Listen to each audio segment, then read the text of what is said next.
Dunay nangutana sa kahulugan sa iyang damgo.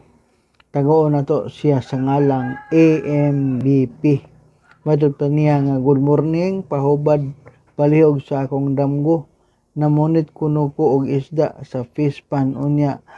Sa unahan daw sa dagat na ay tori nga floating.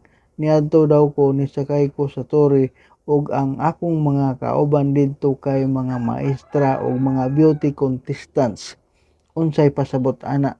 Salamat sa hubad." Matod pa diri sa libro ni Professor Swami nga ang tore o tower nagkahulugan nga kon atoa ikaw sa taas nga tore, imong makab-ot ang imong gipangandoy sa kinabuhi. Kung babaye ang magdamgo, mahalon o higugmaon siya maayo sa iyang kapikas sa kinabuhi.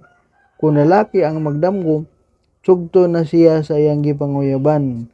Kung mahulog ka gikan sa tore, takbuyan kag bug-at nga sakit. Mahugno ang negosyo o kaurason ka sa asawa sa taong nanguyab kanimo. Ang ulitaw nga mahagbong mahulog sa tore, makauyab og tigulang nga bayot.